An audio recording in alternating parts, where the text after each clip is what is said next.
Welcome back, ladies and gentlemen. It's Zach once again, and today with the new loss of hair and a new brand. You see, iPro is actually a local brand, and today we have here with us the iPro i3Plus, which is a tablet. And amongst other things, they do make smartphones as well. What we're going to do is we're going to look at how this handles your day-to-day usages and, well, basically how it handles the competition as well. The hardware is arguably the best thing about the tablet. Arguably. And truth be told, it's nothing extraordinary. The tablet is light and sleek, so as expected, it doesn't feel very solid, or at least as solid as you like it to be. But for the price that you're paying for this tablet, the hardware is alright. The button and port placement is a little different. Horizontally, the power button, which is a small circular button, is located on the top right, next to the USB port. And the 3.5mm jack is located on the right side of the tablet, and the volume buttons are located below it. As for the home and return buttons, they are inside the screen on the bottom left, which, well, we thought was a pretty good design. Overall, the hardware and design isn't anything special, but again, for the price you're paying for this tablet, it's definitely good enough. The iPro i3Plus comes with a 1.5GHz processor and 512 DDR3 RAM. From the specs itself, we think it's wise to not expect too much out of this processor. And to be quite frank, during our test, we honestly thought the processor was slower than 1.5GHz. Now, the transition and toggling and also browsing are all slow and definitely not as smooth as we hoped for. But then again, for the price that you're paying for this tablet, you never could expect too much anyway. But can it handle gaming, browsing, and using basic apps? Well, of course. But what about heavy applications, swift browsing, and toggling? Not really. Interestingly, despite having a weak processor, we didn't experience crashes that often. At least it's acceptably stable.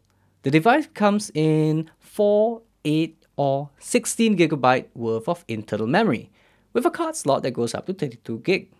Now, this is unrelated to the processor, but another thing we would like to note is that we couldn't find the Bluetooth function on this phone. No Bluetooth. Which is truly a sad thing if it does not have, because, well, we believe that transferring files via Bluetooth is one of Android's strongest points.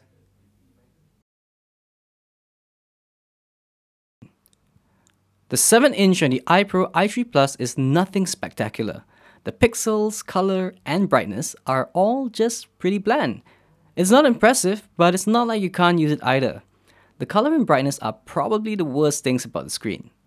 You see, the color lacks any form of spark, and as for the brightness, even at its brightest, the screen still seems pretty dark. The touch sensitivity is also nothing spectacular, but however, it is better than the display. Typing on this tablet is good, toggling works fine with, well, no problems yet so far, and overall, the screen isn't exactly the best in the world, but it works fine for basic functions.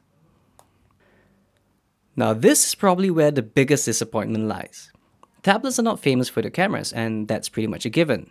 It's really unorthodox to use a 7-inch device to record long videos or take a big number of pictures.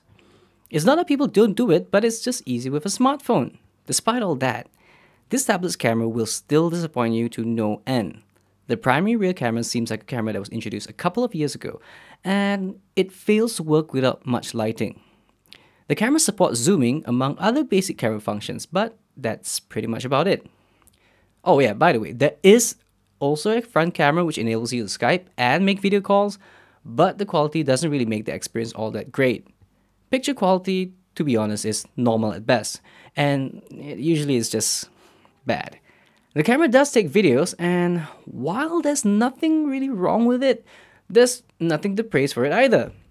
As an overall, if you're looking for a tablet that takes good pictures, then this will definitely disappoint you. If you only use the camera occasionally and don't really care about the details, then the camera is at best, acceptable. If you're planning to watch a movie or listen to songs, you better have earphones in your disposal. The speaker is really, really weak. Even at maximum volume, the audio won't be able to let even one person enjoy some music. The quality is below average, and the loudness is, well, as I mentioned, extremely weak.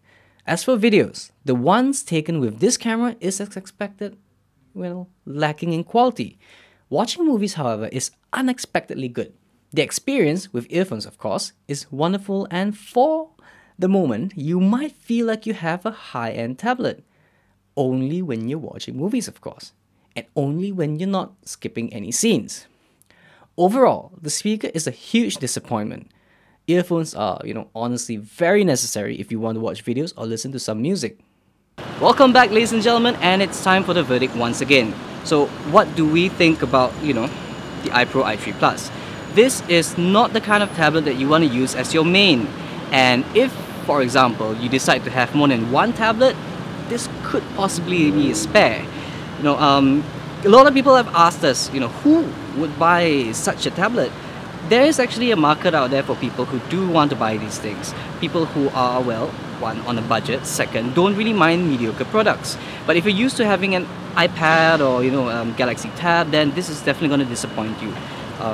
Why would someone else get this? I would think that this would make a good present. I mean, it's really affordable in that sense. Does it handle your day-to-day usages? Yes, it does. Does it really impress you? Not at all. To be very honest, I lost quite a lot of hair trying to come up with this. Does it make you go bald? Yeah, maybe, probably. At the end of it all, if any one of you actually wanted to buy this, I would say go ahead if you're going to use it for just basic stuff and you're going to keep it as a spare, and basically that's about it. If you're going to use it as a main and you have the extra money, I'd say, well, you could probably do better than this. At the end of it all, we are quite happy considering the fact that it's pretty cheap. And as usual, I'd like to thank you once again for joining us in this new wonderful episode of the iPros, and there's a few more to come. Make sure you stay tuned, keep in touch with us, send us messages, comment and like the video, share, and we've got a lot more videos to come. Thank you.